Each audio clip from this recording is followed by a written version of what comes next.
ये बताते हैं कि छोटे छोटे काम जैसे जूता ठीक करना, जूता सिलना, उसमें तो हमको मोची ही चाहिए क्योंकि उसी को बस आता है।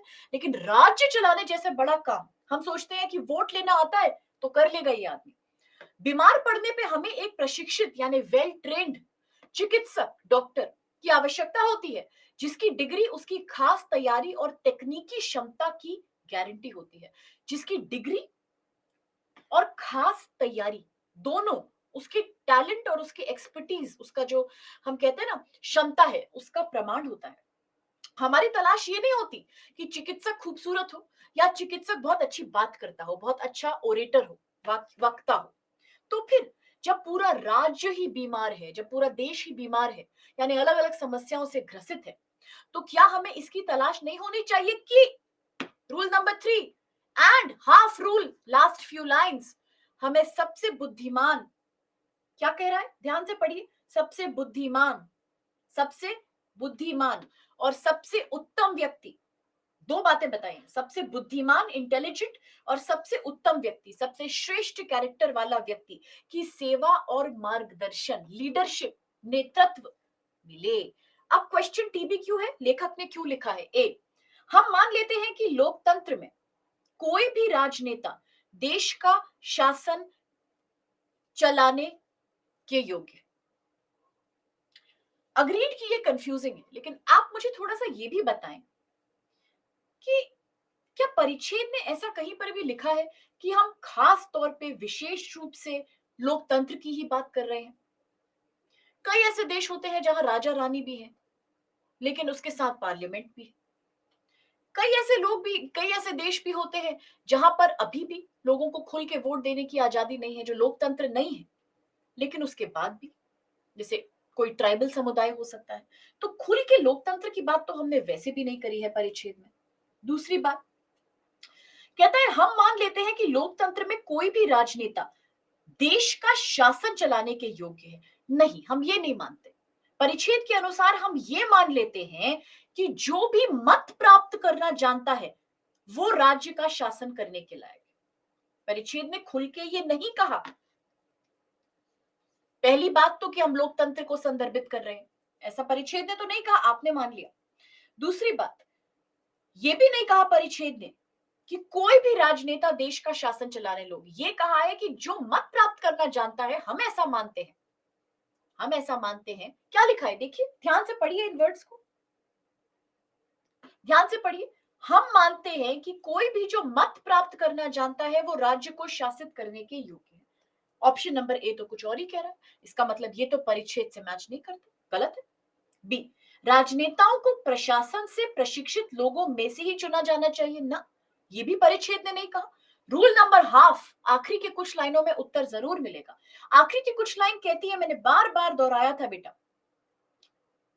क्या हमें ऐसे इसकी तलाश नहीं होनी चाहिए कि हमें सबसे बुद्धिमान और सबसे उत्तम व्यक्ति की सेवा मिले।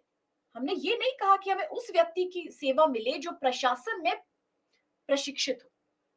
ये बात नहीं है कि वो प्रशासन में ही प्रशिक्षित हो, बात यह है कि वो सबसे बुद्धिमान हो और सबसे ज्यादा उत्तम चरित्र का व्यक्ति हो, तभी तो वो हमारा मार्गदर्शन कर पाएगा। ये भी परिच्छेद ने खुल के नहीं कहा। रूल नंबर 2, डी, क्योंकि मतदाता अपने प्रशासकों को चुनते हैं, क्योंकि जो खुद वोट देते हैं वही तो अपने नेता को स्वयं वोट देके चुनते हैं। राज्य का प्रशासन करने की राजनेताओं की योग्यता पे प्रश्न नहीं उठाया जा सकता, ये तो बिल्कुल बेबुनियाद है, बिल्कुल ही रूल नंबर 2 परिच्छेद के संदर्भ से बाहर। परिच्छेद इसका उल्टा कह रहा है, कह रहा है कि चाहे लोग वोट देते हैं,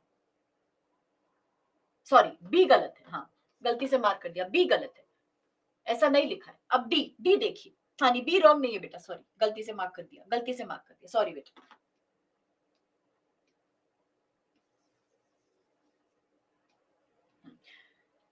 बी, हाँ डी, क्योंकि ये तो परिच्छेद से उल्टा है। परिच्छेद कहता है चाहे लोग वोट दे रहे हैं, लेकिन लोग ये भी मानते हैं कि जो वोट मिल रहा है जिसको, वो शासन चला लेगा, लेकिन ऐसा थोड़ी ना होता है भाई। इंसान को बुद्धिमान और सर्वोत्तम भी तो होना चाहिए, इसीलिए डी भी लॉजिकल नहीं है, परिच्छेद से उल्टा है। तो क्या बचता है हमारे पास, डी बचता है।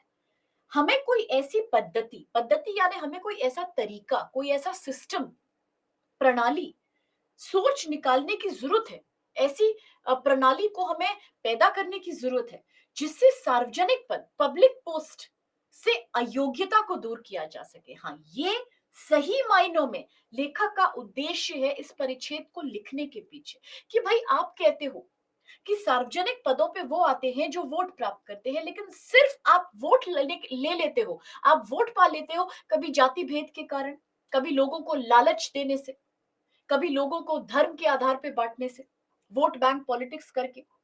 ये सब चीजों से वोट तो कोई भी ले लेगा, लेकिन जो वोट लेता है कोई आवश्यक नहीं है कि वो शासन करने के योग्य भी तो हो। तभी हमें ऐसा इंसान चाहिए जो व्यक्ति बुद्धिमान और उत्तम चरित्र का दोनों ही हो, वही तो मार्गदर्शन करेगा। तो परिच्छेद का उद्देश्य क्या है? आप तक ये संदेश पहुंचाना कि अगर हम कोई ऐसी पद्धति निकाल लें जिससे सार्वजनिक पदों में से अयोग्य व्यक्तियों को दूर रखा जाए, नालायक व्यक्तियों को हटा दिया जाए, तो ही एक देश सही तरीके से चल पड़ेगा और स्वस्थ बनेगा। इसीलिए सी इसका सही उत्तर है। Is that clear?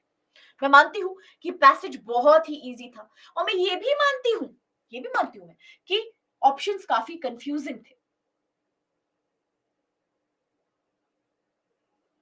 नहीं, कोई एक्सट्रीम शब्द नहीं। Rule number 1 not applicable.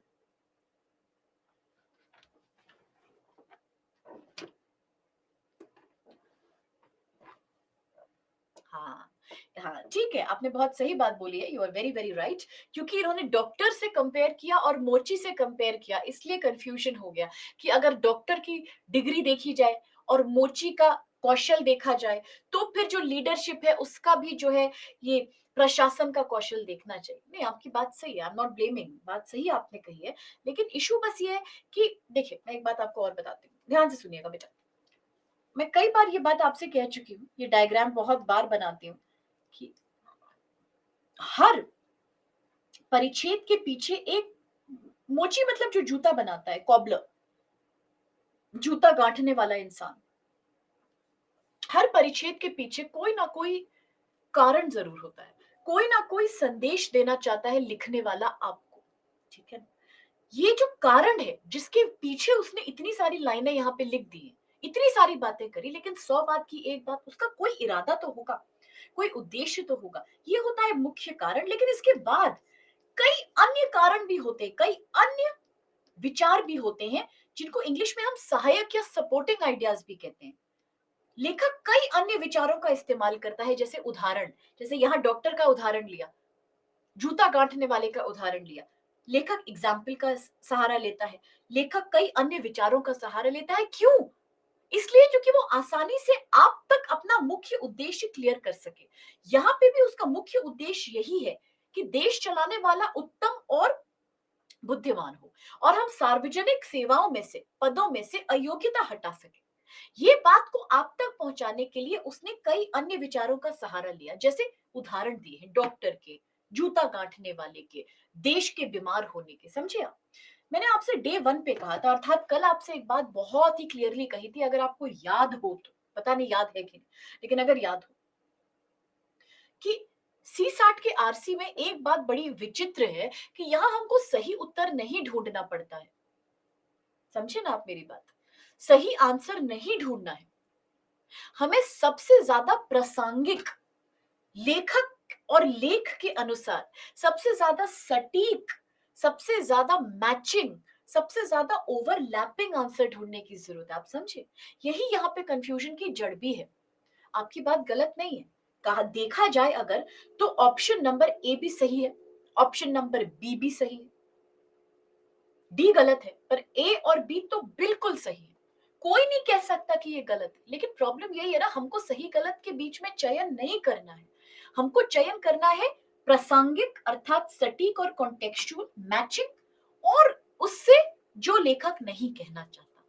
तो चाहे ए और बी सही है, लेकिन वो अन्य विचार है, लेकिन जो एक मुख्य विचार और उद्देश्य है वो तो सी ही है। इट इज डेफिनेटली डिफिकल्ट, क्योंकि ये सी सैट है। It is difficult. किसने कहा ये मुश्किल नहीं है? मुश्किल तो है, लेकिन ऐसा नहीं है कि असाध्य है। हो जाएगा, हो जाएगा। ठीक है? कुछ बात समझ में आई? कुछ कन्विंस हुए आप?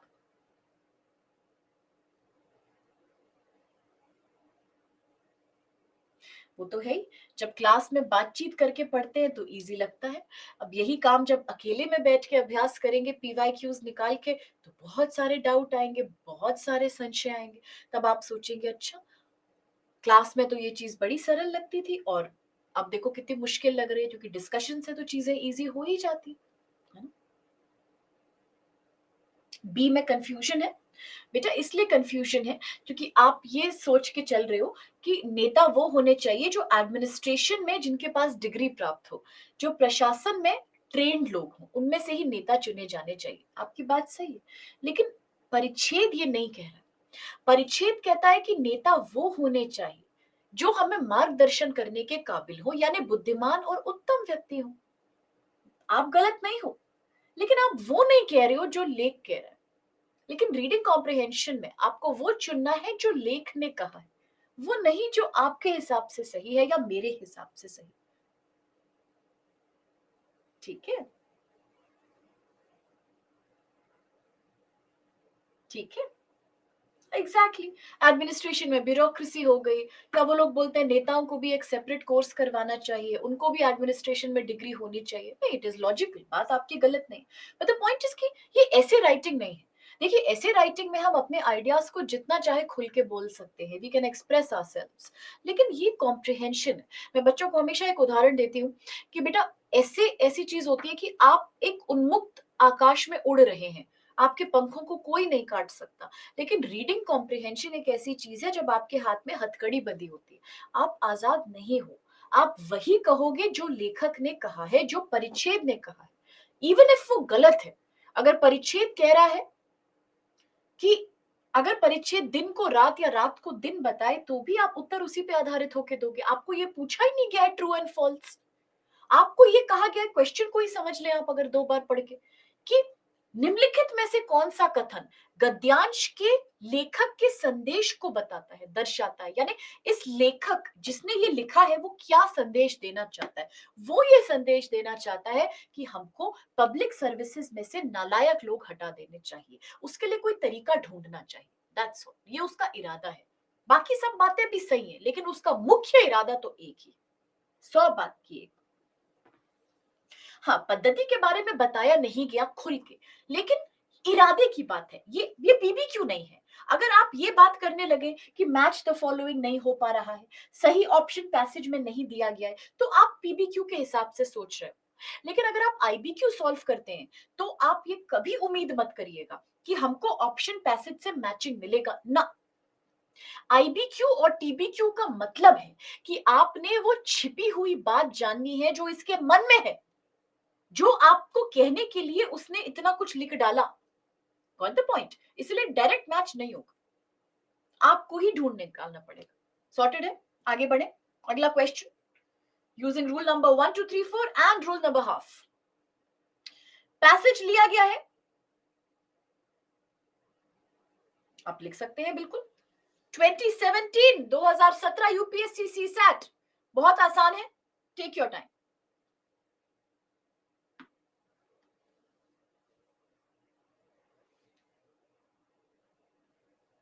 क्या क्वेश्चन ये बोलता है कि पैसेज क्या कह रहा है?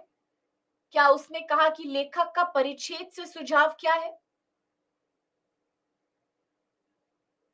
उसने कहा लेखक का सुझाव है कि आदतें, आदतें, हमें क्या पता आदतें क्या होती हैं? इसका मतलब परिच्छेद में किसी एक लाइन से, किसी एक बात से लिया गया है। Very good, it's a PBQ, direct question.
81% C, बहुत बढ़िया, वेरी गुड, बहुत बढ़िया, well done, extremely well done.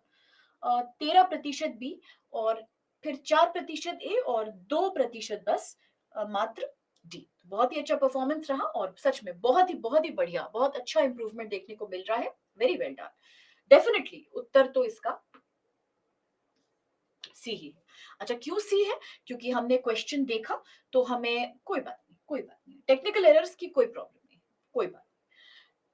जैसे ही हमने क्वेश्चन देखा तो हम समझ गए ये पीबीक्यू है, और आप ये भी जानते हैं कि पीबीक्यू पता लगाते ही ये भी पता हो जाना चाहिए कि फिर आंसर डायरेक्ट होगा। अगर ये पीबीक्यू है, जो कि ये है, क्योंकि ये पूछ रहा है, लेखक का सुझाव है कि आदतें किसी चीज के बारे में, परिच्छेद में से पूछ रहा है, तो डायरेक्ट क्वेश्चन पीबीक्यू, तो आंसर भी साफ साफ होगा। पीबीक्यू है तो आंसर साफ साफ होना ही पड़ेगा। फिर पैसेज पढ़ते हुए रूल नंबर 3 लगा दिया। आदतों का पालन करने में कोई नुकसान या हानि नहीं है, जब तक कि वे आदतें हानिकारक ना हो। वास्तव में हम में से ज्यादातर, अधिकांश लोग आदतों के पुलिंदे, आदतों के मतलब पुतले से शायद ही ज्यादा कुछ हैं। आगे हम बढ़ते गए, कोई विशेष वर्ड नहीं मिला। फिर सडनली हमारे पास और कोई रूल नंबर 3 आया नहीं, रूल नंबर 4 भी नहीं आया, कोई संरचना, स्ट्रक्चर शब्द नहीं था, लेकिन रूल नंबर हाफ आ गया। हाफ का मतलब आखिरी के 2-3 लाइंस जो पैसेज की होती हैं, लास्ट, उन पे ज्यादा ध्यान दें, क्योंकि अधिकतर आंसर्स वहीं से मिलते हैं।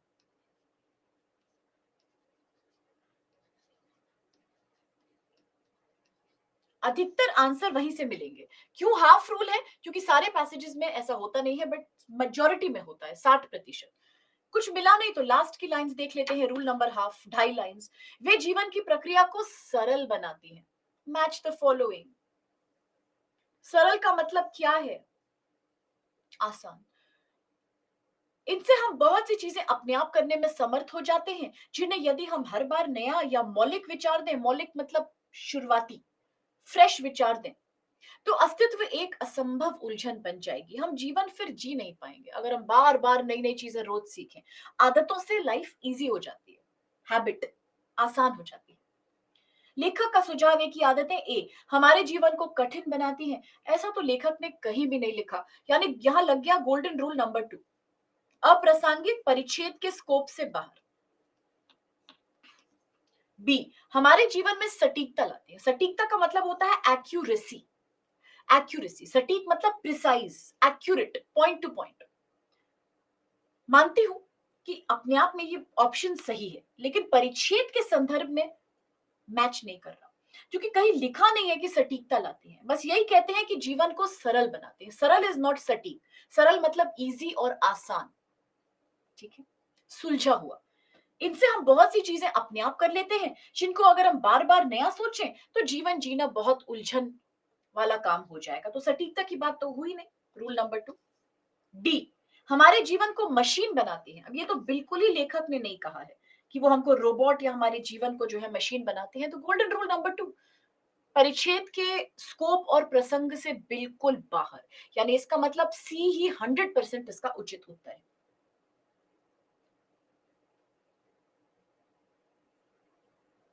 हम्म, हो सकता है, कभी कभी ऐसा हो जाता है, बट इट कुड बी, ये एक संयोग की बात भी हो सकती है कि सी ही उसका सही उत्तर है। हो सकता है, होता है कभी कभी।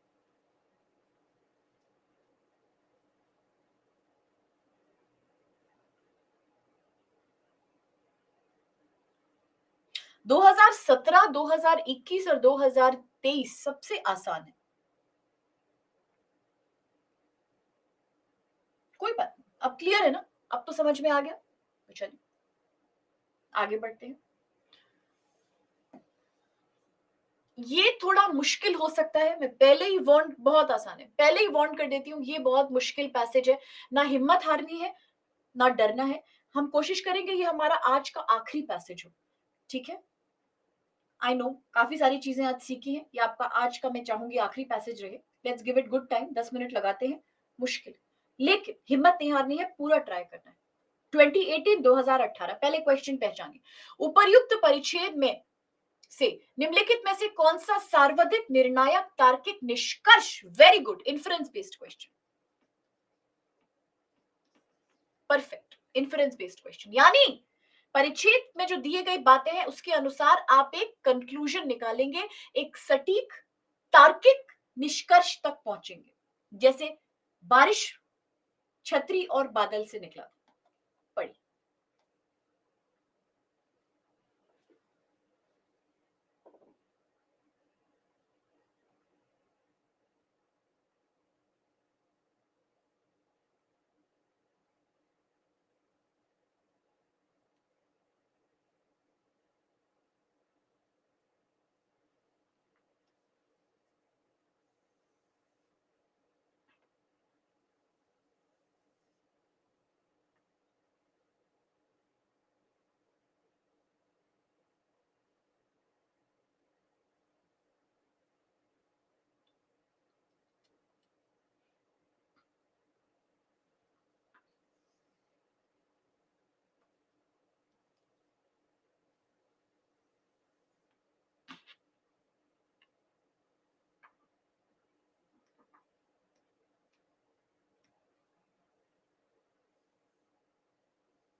एक मिनट।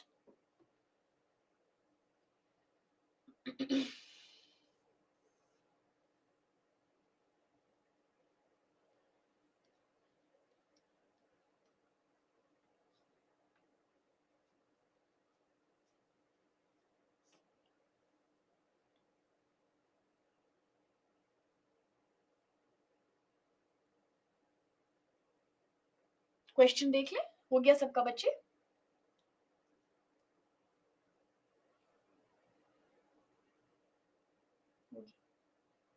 क्वेश्चन देख लेते, आराम से देखिए, कोई जल्दीबाजी, ठीक है?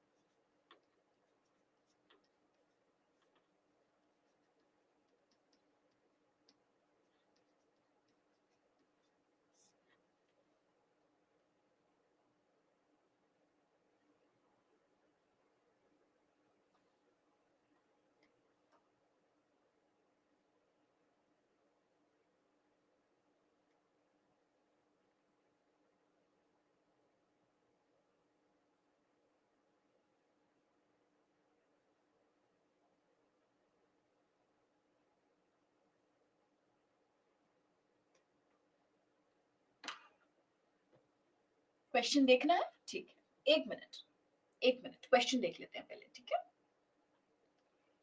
Very good performance, but I am very proud of you, very good बेटा।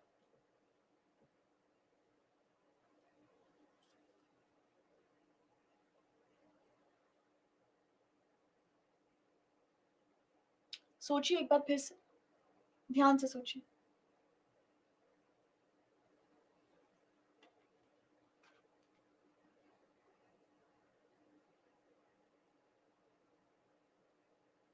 क्वेश्चंस?